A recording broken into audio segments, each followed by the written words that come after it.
Okay, and then I'll share my screen on today's slides.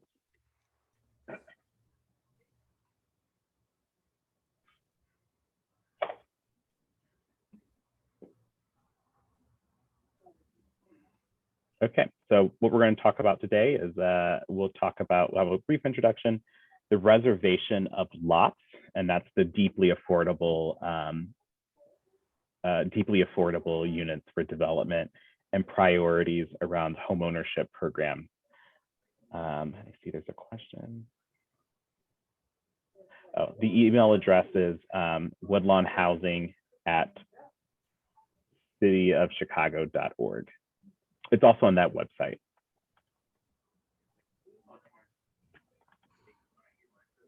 So if you all could put your name, your organization, or your affiliation with Woodlawn, and one thing you want to celebrate from your week in the chat. This is how we'll also keep track of who's all attending to the meeting. But also I want to know what's going well with people with their week. So if you could put your name, organization, affiliation to Woodlawn, and one thing you want to celebrate from your week in the chat.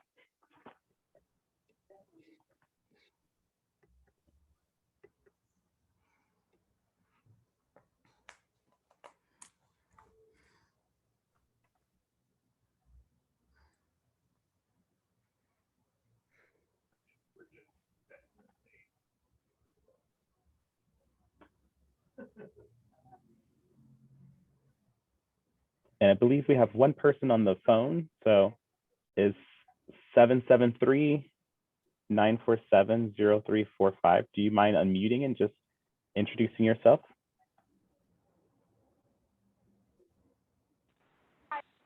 Hi there. This is Sharon Tane. Pleased to speak to everyone. I'm with SNOP Organization. Great. Thank you. Nice to have you. Thank you.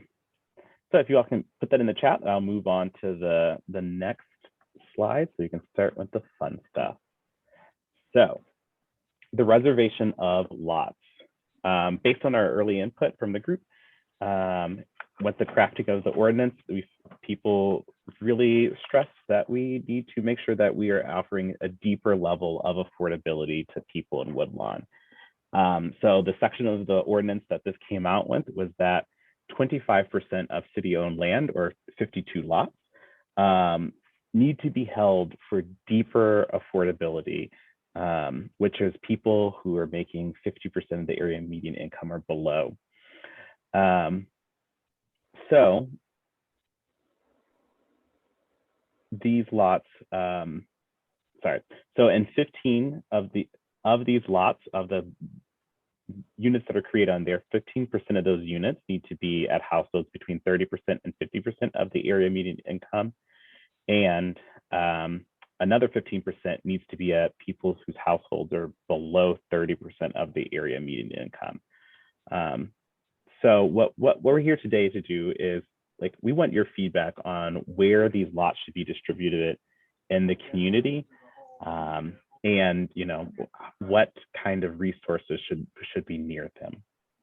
So according to the ordinance, which you're looking at as a zoning map, but according to the ordinance, at least 10 of those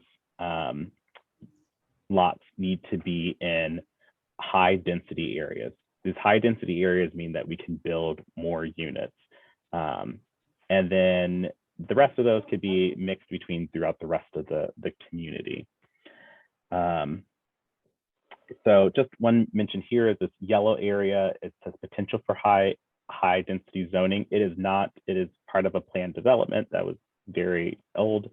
The important thing is that, like, requiring just a change to the planned development, we're able to do high density there.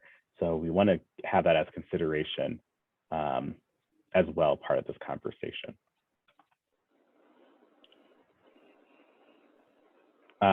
This map here, what we're looking at here is the universe of all city-owned lots. You see these kind of like grayed out areas are actually very low, is zoned currently very low density. So these may be best these areas may be best for our kind of home ownership, single family home development instead of the rental unit development. So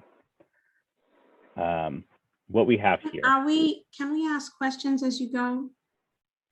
Sure. Can you go back to that previous slide? Mm-hmm. Oops. So this one? Yeah, can you clarify what parcels you're referring to when you say that they're very low density? Well, just repeat what you said and point to or otherwise identify the lots you're referring to. Oh, okay, so right now I'm not talking about lots. So what you see here, all of these blue, dark blue and light blue dots are city-owned lots. These kind of lighter gray areas, with this like hash gray areas, are just a low density area and might be better for home ownership, as in like single family homes, or 2 flats or 3 flats or 4 flats, as opposed to rental, like multifamily units. So that's just what this is showing. Mm-hmm. Yeah. Mm-hmm. Yeah. Hey, Aaron, is it possible while we're having this conversation, this is Maya, to layer in the present location of low income and subsidized units or affordable and subsidized housing in our neighborhood?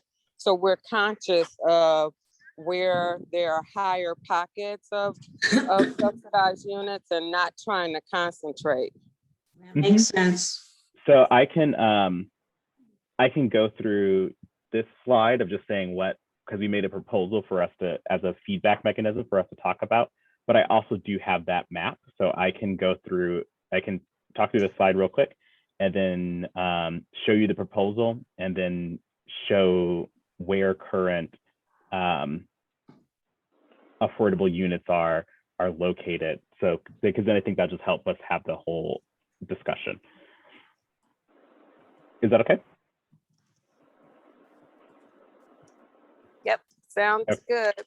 Okay. So in creating this proposal that I'm getting ready to show you, we followed 3 principles or priorities to create this proposal. And I'll also ask for you all feedback to see if these make sense or not. So we wanted to maximize the number of units that could be created. So we thought we'd have more units means more affordable units. We also prioritized having lots that could be developed quickly and easily, because if we're selecting lots that are not feasible or is a great challenge, then we know developers will probably not want to develop on those lots. And then we also prioritize units or creating units in areas that are close to transportation or certain services or parks or et cetera. So then here is and I see there's questions in okay, great. Here is the proposal that we created. And again, this is what I'm going to be asking for your feedback on. If you all think this, you think lots should be different places, that'll be what we're getting feedback on. But here's what we did. So since we were prioritizing the higher amount of units to be created, we have done that and put those in more densely where we can do larger density. Another part of creating this proposal is when we're talking to our multifamily, the Department of Housing and Department of Planning and Development, we're talking to those teams about when do we see these deals at like the 50% and 30% AMI units work. They said that they only see those work around when there's 25 or more units in the building. And that's because they're able to get LIHTC tax credits to help them be created. And because you have some, market rate units in there, it helps offset the cost of the lower AMI units in those buildings. So the ordinance requires a minimum of 10 lots be reserved in the high density zone. And in our proposal, we actually have 23 lots in high density zones because we're trying to make sure that it's feasible and that we have more units created. We also tried to make sure that clusters were distributed throughout the community. So as you see, we have lots selected in box 1, box 2, and box 3 to have them across the community. And then we also try to keep them close to transit, as you can see with the green line and with the Metra, and other kind of, closer to grocery stores, or if we could, childcare or churches. And then when possible, we try to get them close to privately owned vacant land. And that would be an option for developers to make a larger building on these if they wanted to acquire that privately held vacant land as well. So what I'll do really quick though is come back to this map, but I'm going to show you where currently legally restricted affordable housing is located in the neighborhood.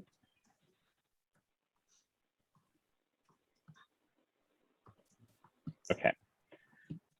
So this map shows us the location of federally subsidized affordable housing.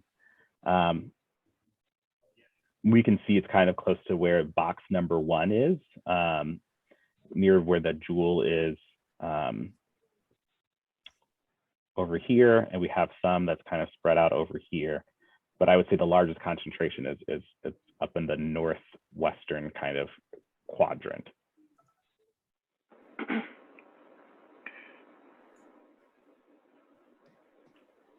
Okay, I can go back to the proposal map. I'm sorry that they're not layered on the same map.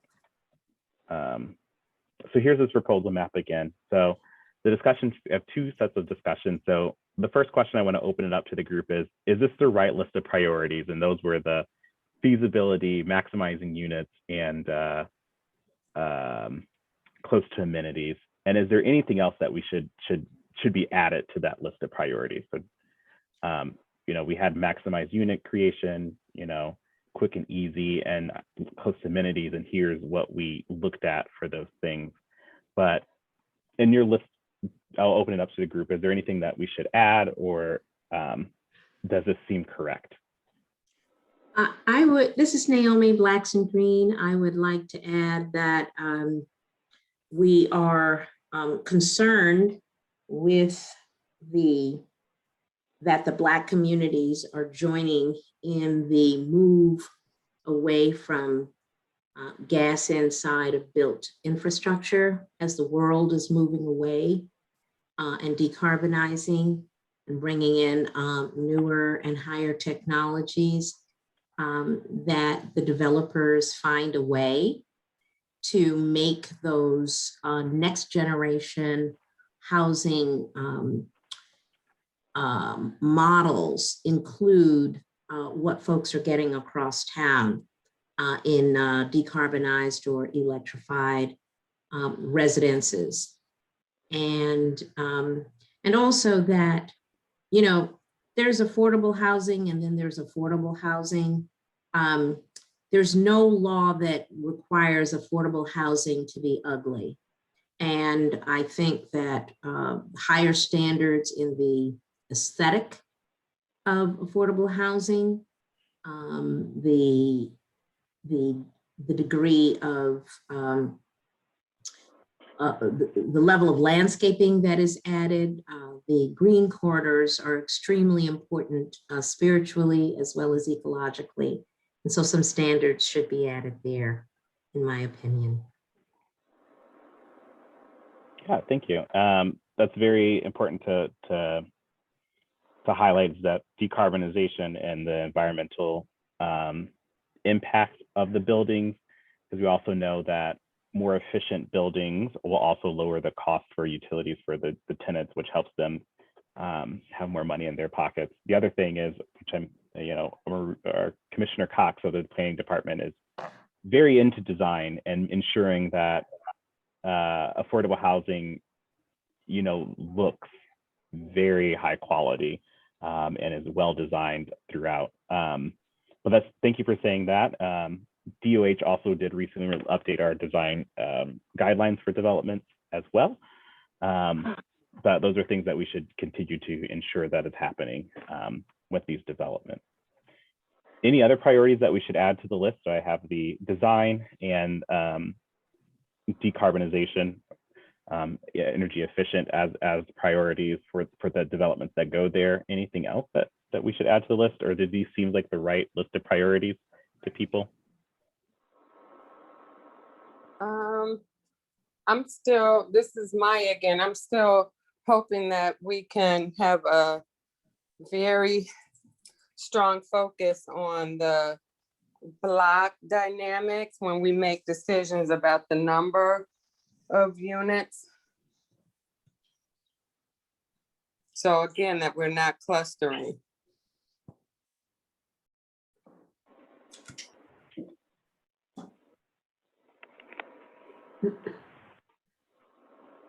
Okay.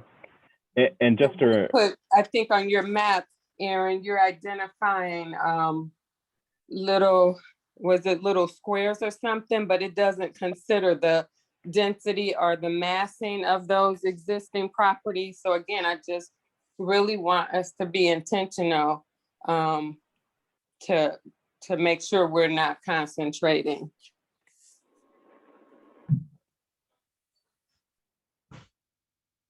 So you're saying to make sure that the, let's say the other, because this is kind of the area where the other legally restricted buildings are, ensuring that we know the amount of units that those buildings have as well.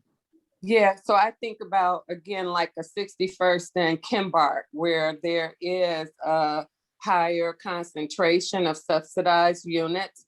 And I would think that we wouldn't, even if the city has vacant lots on that block, it's not a good location to subsidize other poor families. There's already a higher concentration. So we would be creating these pockets of poor people in our neighborhood, and I don't think that that's our goal. Okay. The last thing that I thought was part of the ordinance, though, was also the higher MBE participation on these development projects. Excellent point.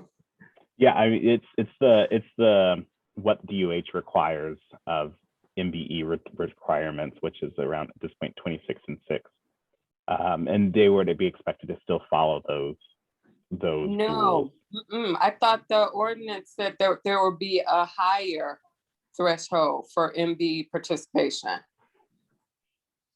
I can double check that.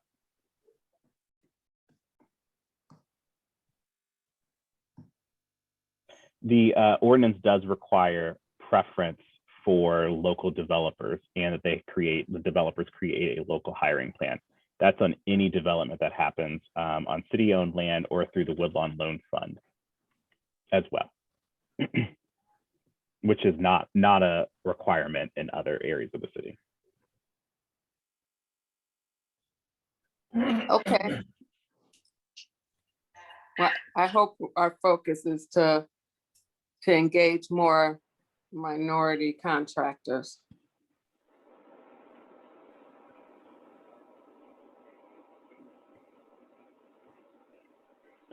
Are there any other comments on the priorities? So this is Marcus.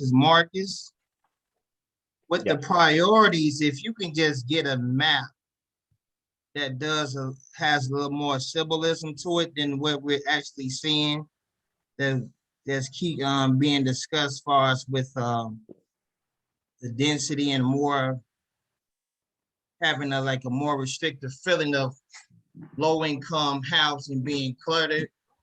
And I don't get into the labeling, right? But the thing is, with me is also when we have more MBE and WBE participation in local hiring, we change the whole dynamic of the whole community, where everybody gets a chance to be employed and also gain financial sustainability within the neighborhood. Also, when we're building these new developments, let's ensure that we have an equal balance of units for families.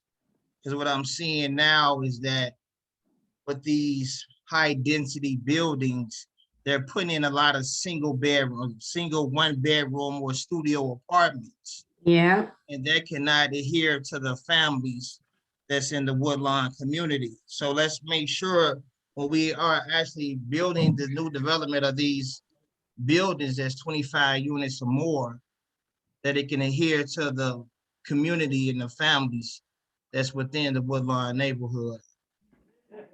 So yes, a real big emphasis on community hiring, making sure that's a part of the process, making sure that not if this team, some team is monitoring that process with community developers, also with local hiring, MBE and WBE participation as well.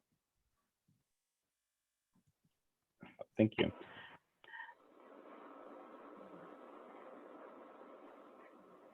Yes, we will be sure to be monitoring the participation of the local hiring and local developers. Again, that is in the ordinance, that development on all city-owned land has to follow that. But good for calling out the family-sized units as well. That is something we have written in our rounds for the applications for these tax credits, which are typically how these things get funded. But also it's something that we'll need to continue to have an eye on. I also want to just point out that this only requires that 30% of the units overall, and the ordinance only requires that 30% overall are affordable, which means that 70% of the units in the building actually are could be market rate or affordable at different levels, depending on the financing of the building. So I don't know if that helps you all with anything, but it's not 100% affordable units, and even in the building. I think that's good. Is there a minimum unit count that goes along with that requirement? There is not a minimum unit count, which is why we put more in the high density area, because the ordinance only says that we need to reserve lots, and that 10 of those lots need to be in the high density area. So in the scenario we have, which is based off of the zoning for unit counts, around 1,700 units, approximately 1,700 units could be built in this scenario, with near 600 units at the affordable levels. So Aaron, I guess what I'm getting at is, with in any particular development, would that ordinance requirement kick in at 10 units in that development before the affordability component kick in, or is it 2 units, 2 flat, does it kick in, 4 flat, 12 units? Mm-hmm. So based on the way that the ordinance is written, if development, so if a person, so if we need to reserve lots. So in this example, I'm just going to give, like, if we did reserve lot C here, and a developer, Luke, I'm just giving this only for like an example, please, I may say something wrong because of the underlying zoning. But like if a developer decided to build a two flat building, or a 10 unit building, they would still have to conform to the affordability regardless of how many units they build. So what we're trying to do in this proposal is say, actually, let's put more in the high density area, because 1, we see that those are more successful. And 2, that means we can get more affordable units out of that, because they'll be building in a high density area, which that means they're probably gonna be building a larger building. Yeah, just to follow up on that and put a finer point. Hi, everybody. Again, this is Luke Mish with Department of Planning and Development, working with Aaron here on this scenario. So yeah, Dwayne, to your question, the affordability restrictions for these lot reservations are tied to those lots. So once these parcels are noted as those that are reserved, any development that happens on them, 2 units or 200 units, would have to comply with the percentages that are laid out in the ordinance. Having said that, what we did when we went through and tried to find these potential sites is rather than pick a series of very, very scattered parcels, by allowing, combinations of 2 to 5 to a few more parcels, you get a development site that is large enough to take on a larger development that can yield more units, both of market rate and of affordable, to Aaron's earlier point. So that's what you see here are a series of development clusters, each of which may be comprised of 1 or more parcels that get us to that 52 that we're reserving. And since we're on this conversation, since we're looking at the map here, what do you all think about the current distribution of lots in this proposal? And if there are any specific lots that you think like, no, that shouldn't be in there, or how did you all not include this other lot in there?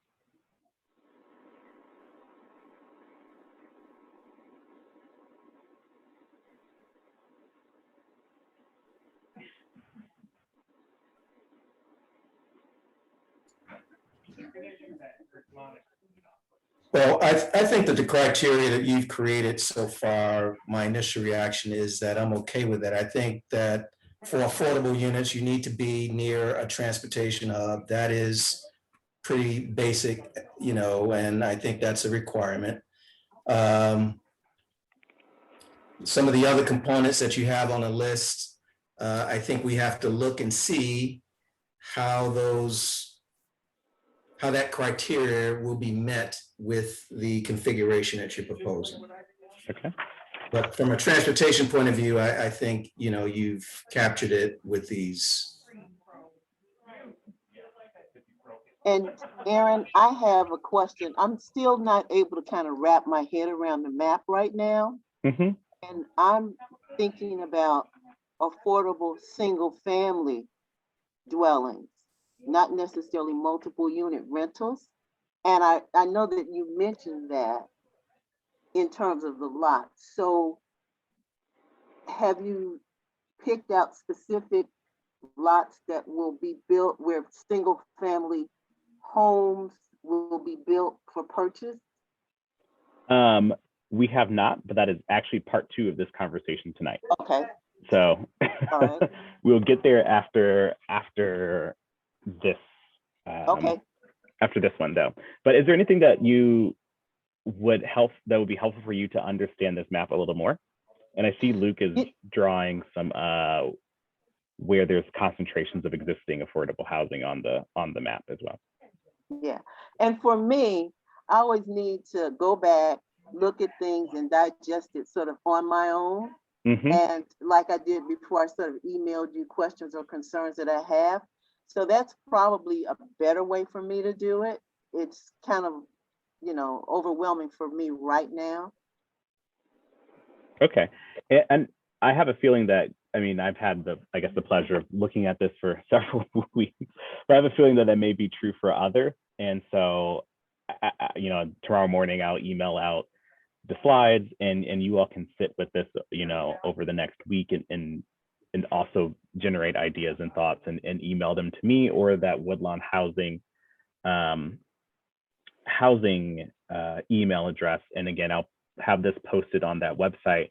So if you all also want to share this with your neighbors or with your other people at your organizations, to the recording for the slides for them to sit and think about it, and they can email the Woodlawn Housing email for their feedback as well. That would be helpful. Thank you. Mm-hmm.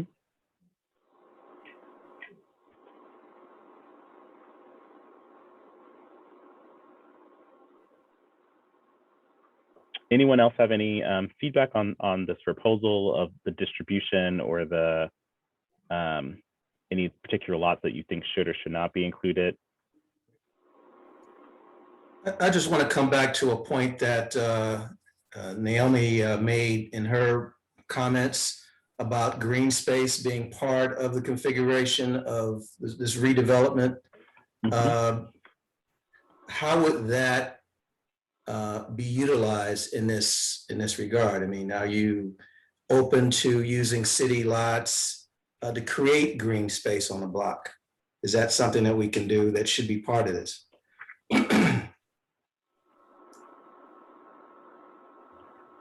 I can chime in there. So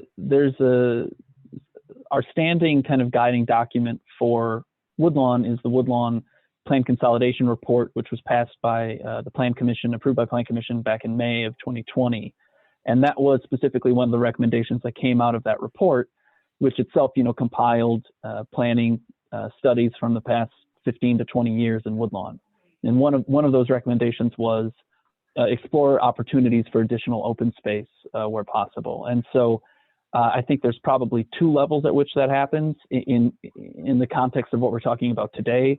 Number one is when the lots you see highlighted here that would be reserved for this deeply affordable housing, when those developments actually are proposed, right? This is just the reservation of the lots, and then it's up to development entities to propose those developments.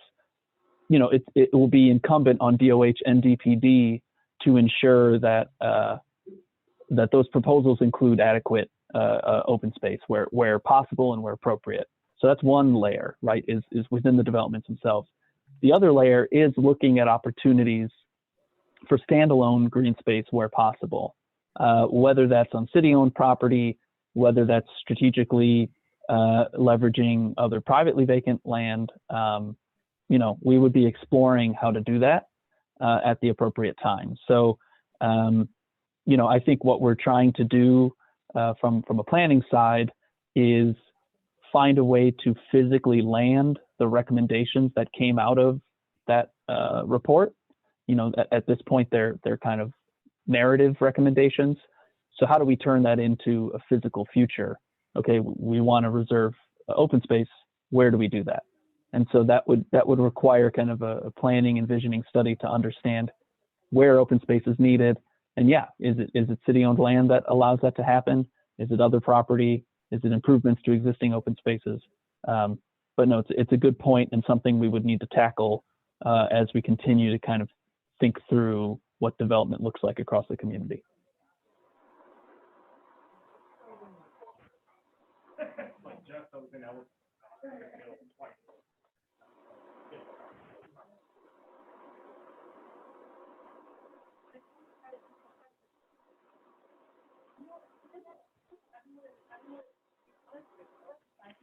Okay.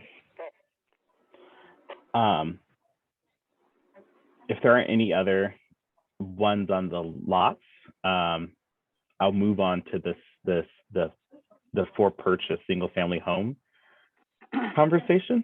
But again, I'll email this out in the morning, and you all can take the next week to sit with this, digest it, and provide your own comments back after you've had a chance to look with this in a little bit more detail. There also are some additional maps in the appendix, some that we went over the last meeting. So feel free to also look at those and sit with those and helping and making your decision. So let's talk about these things. So here is priorities for home ownership. What DOH needs to do is do some site preparation for the single family home ownership programs. It's called City Lots for Working Families. That's where we sell that's where we sell lots to developers for $1, and they develop affordable for purchase homes on those. We're going to start with around 20 lots to do our pre-development work that needs to be done before we can sell them. So the question that we have is, where would you like to see new homeownership opportunities first? Basically, is how should we, and they have this is just a base map of Woodlawn. And the question is which one subdivided area or multiple subdivided areas would you all like to see this kind of work happen in?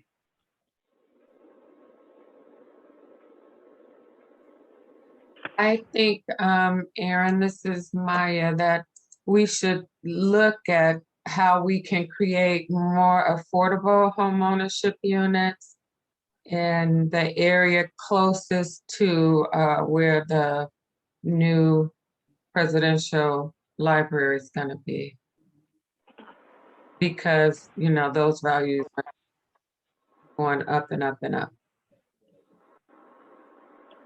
So the library is coming like around here, right? So these two places or so. Can you see my cursor? I think so, maybe even, and not that we want to have all the affordable opportunity there, but we definitely need to create more affordable units in that, more affordable single family units in that area. Okay. Hi, Aaron. This is Tara Madison. I'm looking at the map and seeing and trying to think about where the most open spaces are that or vacant lots in the community that is really a bad look. Mm-hmm. I'm thinking on this map, if we go across in the area across Woodlawn, probably between Cottage, really between Cottage and King. That area going that way along 61st to about 63rd. I think it's a area in there that could definitely use some affordable housing, and you know, some space that can be used. Yeah, right in that area, and right behind it. We right before King Drive, 61st to the Green Line there. And Aaron, I have several questions.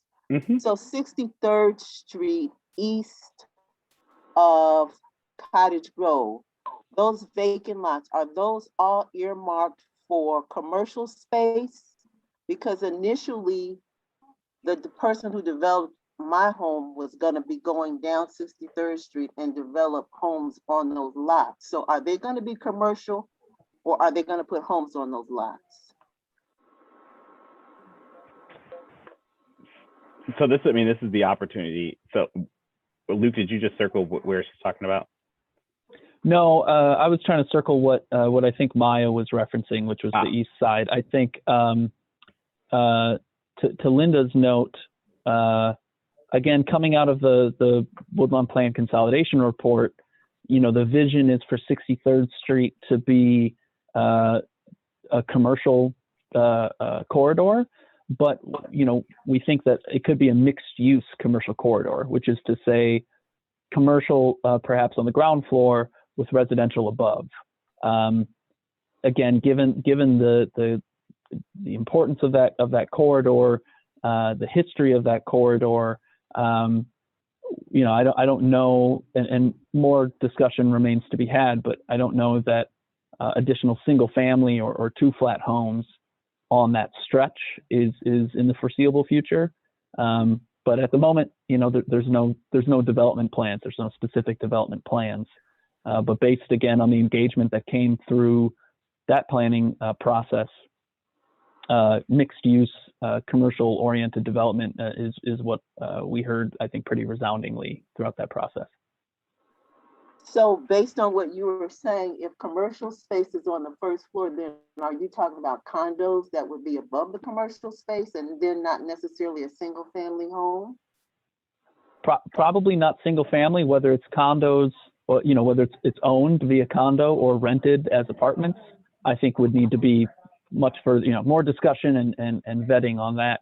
But clearly, you know, with the desire to build home ownership in the community, that would have to be a consideration. Yeah, and so I was specifically talking about single family home ownership and not necessarily rentals, because we were just talking about the rental piece. And again, when I bought here, the plan was to have single family homes go all the way back to Cottage Grove on 63rd. And I mean, if it's going to be commercial, I'm okay with that. I'm just wondering, because there are quite a few vacant lots on east Cottage. Yeah, no, I exactly. You've nailed it. The prior development plan was to extend the single family homes along 63rd there's no new plan in place. There's no development has come forward to displace that idea. But again, just given the character of 63rd, both what it has been historically and what we've heard many folks discuss as a desire would be to revitalize that as more commercial with the potential for residential above. The question then still remains, or what would need to be figured out is, as those currently vacant lots approach the existing single family homes like yours, what's that transition look like? So it doesn't go from single family home to something much larger and incompatible. Is there a transition? And so again, more to come on that, but that's what has come out of prior planning work, is to identify that the potential for mixed use development on 63rd. Thank you. I have a quick question. This is Lena. Mm-hmm. How many of these lots did you say? Did you say 20? That's what we're going to start with. So in the total universe, there is 208 city-owned lots in Woodlawn. 52 of those were the reserve lots that we talked about before, so that we know for sure 52 of them will be used for rental. But then everything else theoretically could be used for single family home ownership construction. Okay. But we're going to start with the pre-development work on 20 lots.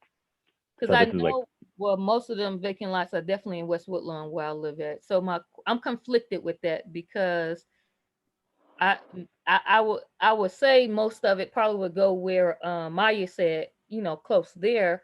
But also I know in West Woodlawn we have most of the vacant lots in our area, but they also are doing the same thing. They're hiking up the prices over here just as bad as they're doing by the lakefront. So I would love to have some redevelopment over here because we have a lot of vacant lots, but at the same time, you want it to grow where it's already kind of growing at, and kind of move towards the Woodlawn. So I'm kind of conflicted on that. But I do have a question. Mm-hmm. So you guys are going to offer these vacant lots to them for $1, correct? Correct. And that's part of the balance because it's low income and things of that nature, right? I would say it's moderate income. So the houses just have to be sold to people at or below 120% area median income. What that looks like for a dollar amount, though, is a family making making $111,000 a year, or a single person making no more than $72,000 a year. Okay. So, and I think I may have heard this before, or maybe not, or before COVID happened. There still will be an opportunity to offer the residents the availability to purchase these lots as well, to put like gardens and stuff on them, or is this just going to be going to developers to build homes on all the vacant lots owned by the by developers? No, if you still want to do like that's called the adjacent neighbor lot program, ANLAP. So if you still want to do that's fine for you to do. I can tell you what we have done is put a hold on any developers asking us for land right now till we work things out with the working group. But we have not stopped people who live there to purchase the lots next door to them. That's what I'm asking. So say if I say there's a lot on my block, but how do I know if it's allotted for some, and will my neighbors be in competition? You feel what I'm saying? Because these are questions that are being asked, because we have a lot of vacant lots in West Woodlawn. So if it's owned by the city, but they're hearing that you guys are going to be letting developers come, but they may be interested in, is there going to be a competition for these lots in the community? If a regular person just wants to, I want to buy that lot and I may want to put a home there. Is it going to be, how is that going to be looked at? Two priorities for these vacant lots that are in the entire Woodlawn. Right. What I'm going to write down is that we need to prioritize the people who live there, who are putting an application on these lots. Right. As of right now, though, if a neighbor is interested into that, they would have the first right now, because we told all developers need to hold off on city-owned land. Let me just chime in there as well. So as Aaron mentioned, so that we call it the ANLAP program, adjacent neighbor lot acquisition program. If a lot immediately adjacent to you, to your property at which you live, is city-owned and vacant, it's eligible for that program and can be turned into open space. Those are reviewed on an individual basis, but that program still exists and will continue to exist in Woodlawn.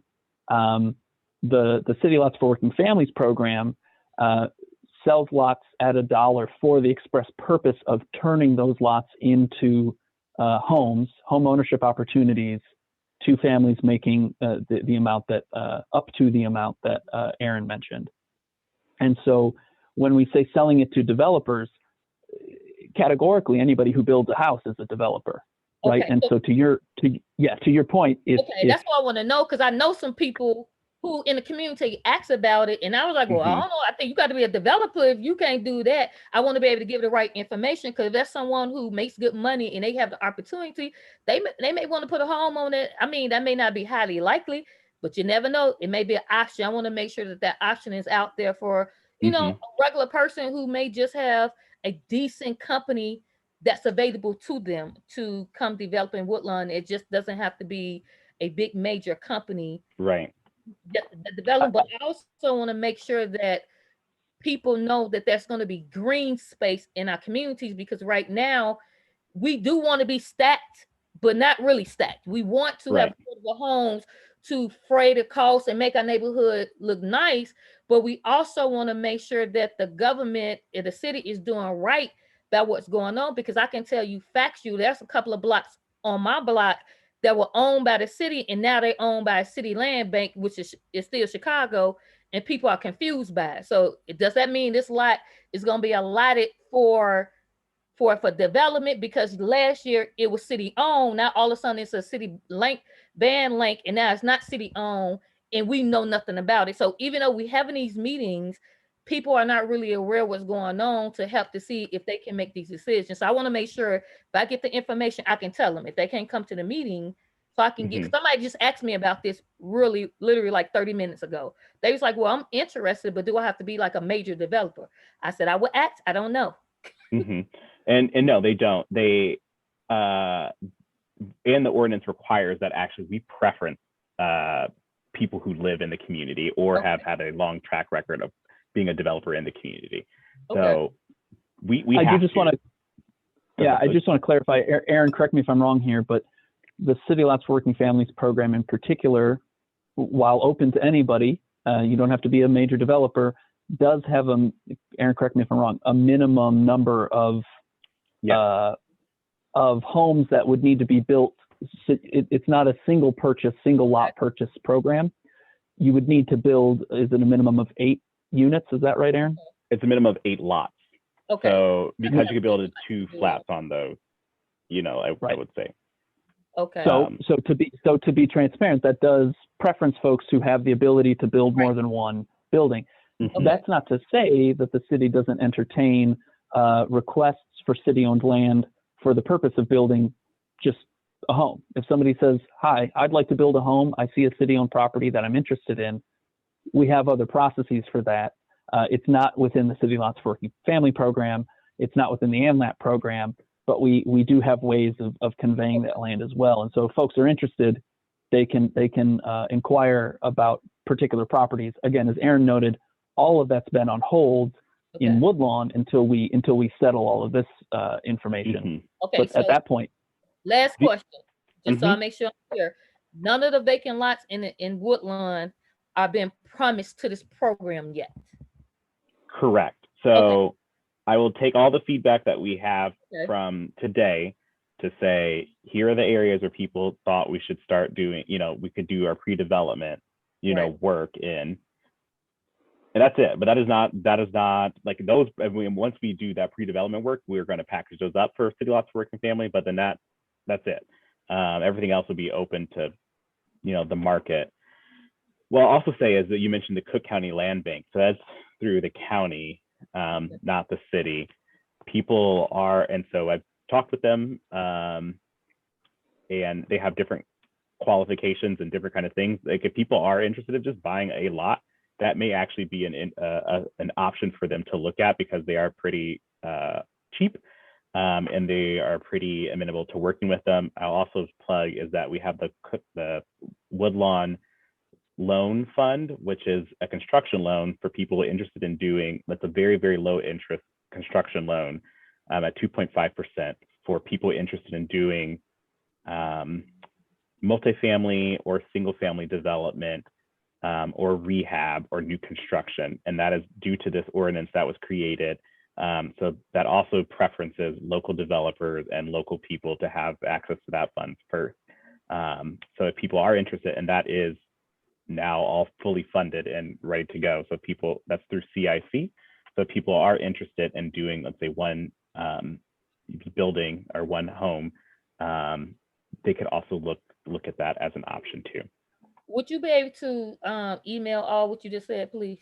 Yep. I'm trying to write it down, but and so because again, if I want to have options for my neighbors, because what I do, I pretty much text this information out to people in the community so people can know what their options are. You never know who comes across this information, and it may help someone in the neighborhood who may be interested. Who I've heard groups of people who are, Black groups or young people who want to help support in Black communities, but they may not be big developers, but they're putting their money together, what I'm saying, to do things. And I just really want them to have those options available and know they can do those things. And even if someone can't, they can go through that other program to buy a lot, just because they may want to do a green space or do some garden, make sure that we keep something here in Woodlawn outside of just having multiple buildings on our lands and stuff like that. I'm all for them, but we still need some green space as well. Okay, and the question I have for you, you mentioned how West Woodlawn needs some development, but also you are torn between the East Woodlawn. But even let's say in our 20 lot scenario, would you be fine with saying like 10 lots are pre-development work is done in West Woodlawn, the other 10 are doing like there? Would you be fine with like a split? Yeah, because it's 100. Okay. 100 I counted vacant lots, and I'm sure most of them owned by the city. So it's so many lots in West Woodlawn. We have the most, right? So I mean, I would totally be open to it because we have lots to go around. I think my issue would be that I don't want people coming up grabbing the lots before people in the community who have homes. They may say, well, you may have opportunity to get this property in order to stay in the community. I want to make sure we have incentives for them and just not letting people coming up grabbing the lots that's in a community owned by the city, and people just grabbing them up and just giving them to people who are not from this community, and not allow the community to have access to that as well, because it has been done before. I mean, I'm just not talking to you to say it has been done before, that has happened. People who don't live in this community, or we didn't give permission in West Woodlawn, and then I go look up, some company has the property on my block, and I had no knowledge of it. I didn't know it was up for sale, and somebody just went and sold it to somebody and quick deed it to people, and we were not informed. You know what I'm saying? Because we want to know what's going on in our community. So somebody's going to now come build 10 homes on our block because they have the right, because someone sold them that property, and we will have no decision on that, because now it's no longer city owned, it's privately owned now. And we will have no say so on that at all. So that's all. I just wanted to chime in to say, I dropped in the chat a link to a website about the various land sale programs for the city. Okay. So if you feel free to share that with others. There's a lot of great information on there, a lot of great links, and importantly, some emails. The land sales group, you can email them with any questions, or, hey, I'm interested in this property, those kinds of things.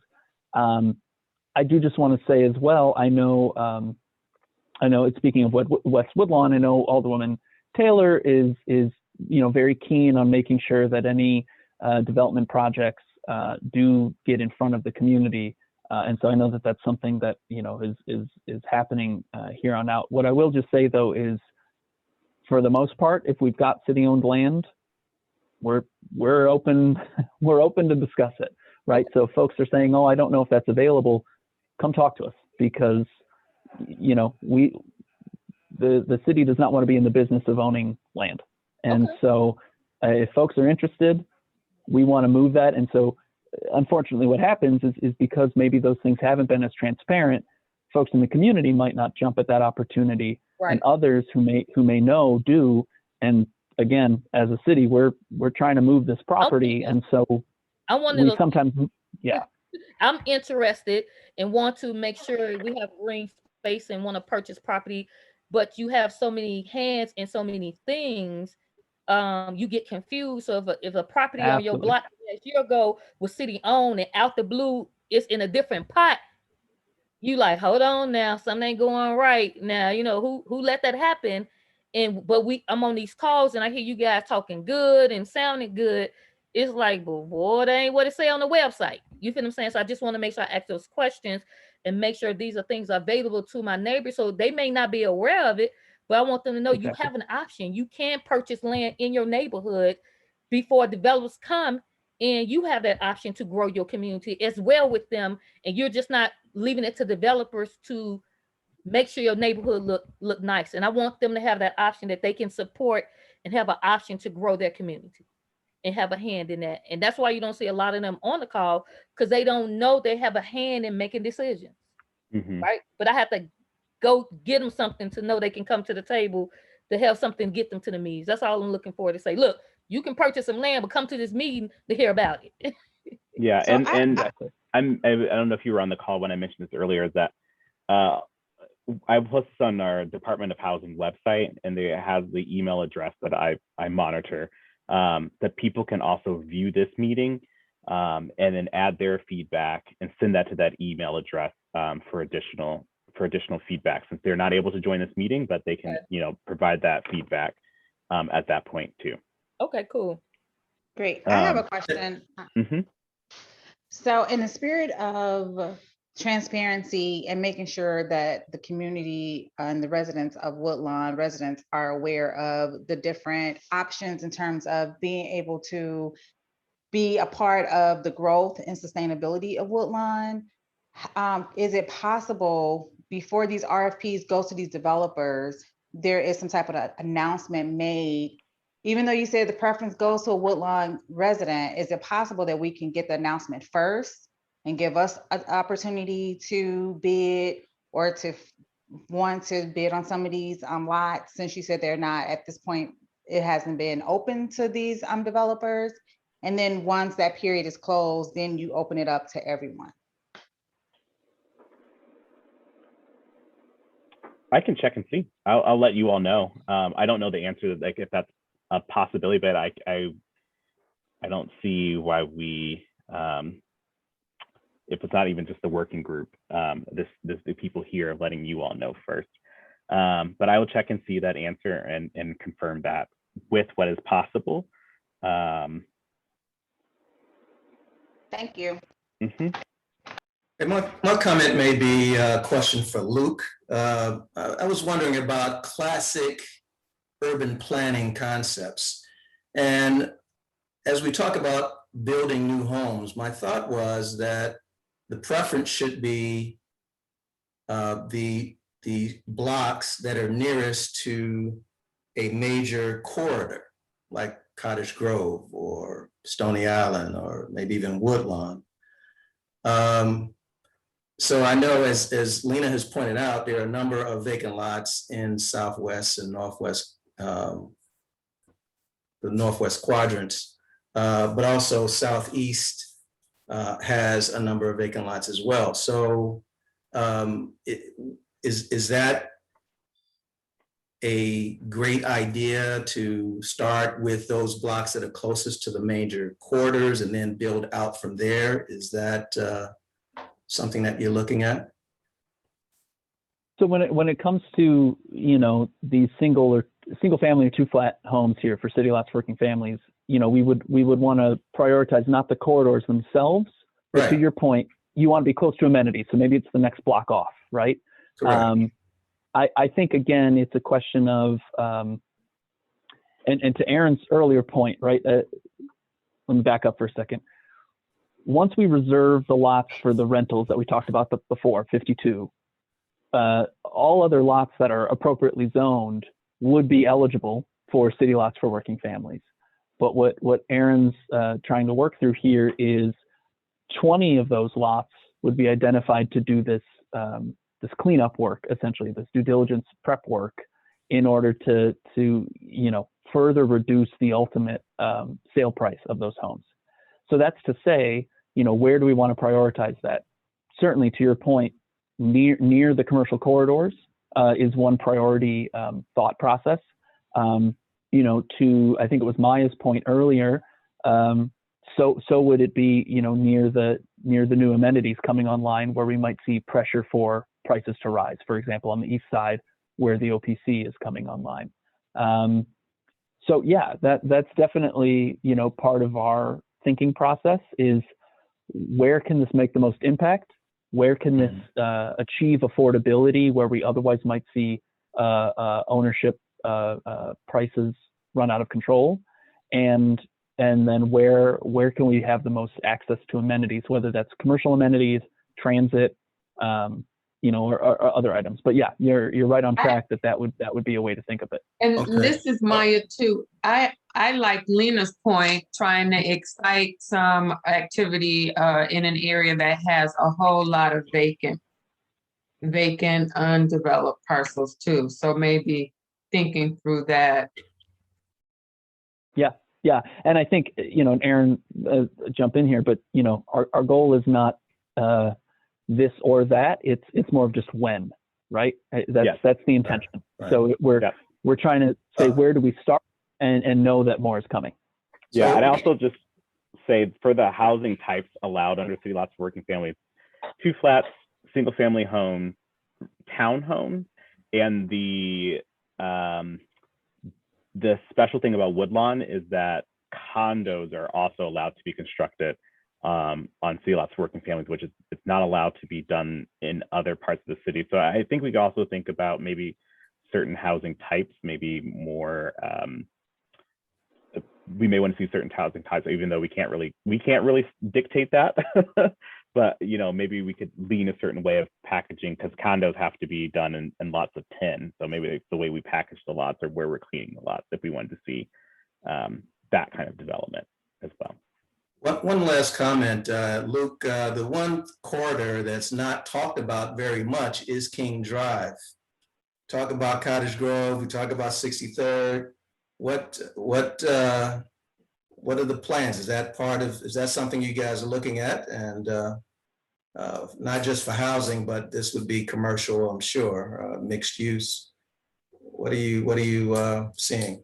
Yeah, no, you're totally right. It's I think we just default to saying Cottage Grove and 63rd because those are completely interior to the neighborhood. But no, I mean, King Drive is critical, as is Stony Island on the other end. And so, again, you kind of asked about kind of broader planning ideas. Corridors are ideal for commercial and mixed use development, recognizing that, we're in an era when, physical retail is struggling. And so, what does that look like? Can Cottage Grove and King and 63rd and Stony Island all support complete walls of commercial? Maybe not, but they can at least support that kind of character that you'd expect to see on a major corridor, with a certain kind of density, a certain activity, and so that's the goal. And so I didn't mean to discount it by not mentioning it, but it's in the same boat as these other corridors that we have talked about. And I see Marcus, Mr. Gill has his hand up, so feel free to unmute yourself and ask your question. Okay, so, I know we've been speaking, Luke, and just with this group, just having a comparative analysis of a thriving community and how we can compare it, what it can be with the Woodlawn community with the mixture of affordable housing included. And also I heard, Aaron, that you said that this link can be shared, that the community can actually see what we're speaking about. If you can share that link with the entire group, so we can make sure this information is being put out into the community for everybody, please share that. And all the different links as well. You may have sent them out before, but can you resend them for us with the grant opportunities for Woodlawn Fund, the Woodlawn Loan Fund, also with City Works for Lots for Working Families. And also just to be like real clear and have clarity for all of us to understand that it's a process. Even I'm sure if they saying it's just $1 lot, right? I'm sure that they want to see, hey, you have experience in developing housing. Is it a timeline? Is it a time preference? When the development, if purchased, or you have the ability to obtain one of these lots through any of these resources that you all have, like, let's really get some real true dynamics to it so people understand that. A lot of people heard that in the community before, like, oh, it's a lot adjacent to me for $1, I can get it. Then when they went to the table, found out all that just wasn't easy as people kind of build this cake for it to be. So as if we can get the scope of exactly what people would need, if it's preparing a credit score, do they have to have experienced developers on a team? What's the timeline? What's the time preference for your development? You have to have schematics, drawings of what you're going to actually put on the lot. So it's easy. It's more than just saying, hey, you know, hey, we can just get a lot for $1, or we can just get a city lot because we may meet some of these different criteria as 72,000 for individual, or you said little over 100,000 for a working family. Let's make sure that we get the correct information out to this group so we can actually share that with the community, so they fully aware on how they can obtain some of these city lots that you guys are talking about. Yes, I'll be sure to email this out. The links for people to view the recording and provide comment, but then also the development that Luke put into the chat, development on city land. They'll send you the overall application process for city lots for working families, what that looks like for the Cook County Land Bank, and then what that looks like for the loan fund that's part of this ordinance as well. So I'll send out all that information with the notes, with the slides of this meeting. Aaron, I didn't get clarity. Did you say there was 208 city-owned vacant lots? 208. Correct. Okay, yep, great, thanks. Yep.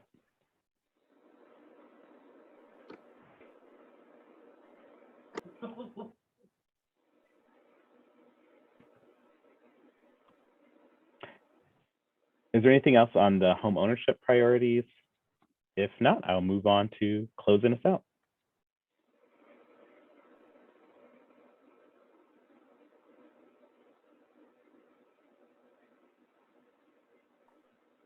Okay.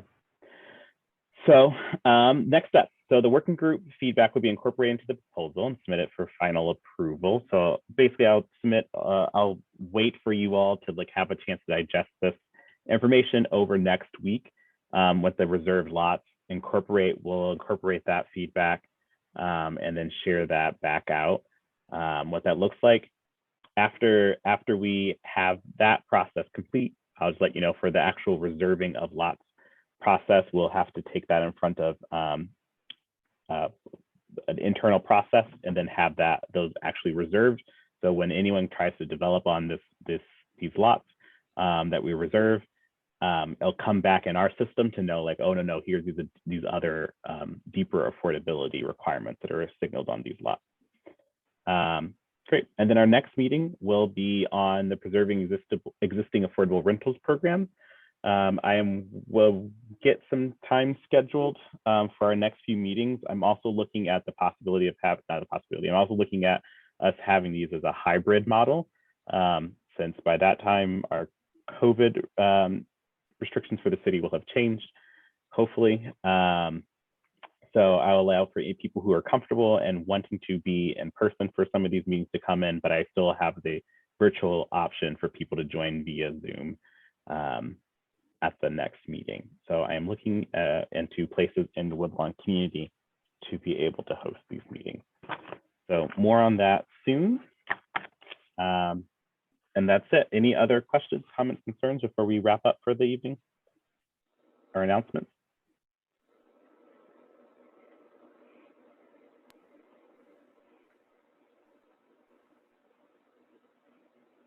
Okay, well, thank you all. I hope you all have an enjoyable evening, and I'll send out the email of notes and everything tomorrow morning. Have a good rest Thank of your you, evening. Aaron. Yep, thank you. Bye. Bye, night, thank you, Aaron. Please, Appreciate you. Good night, everybody. Good night, Miss Williams. thank you.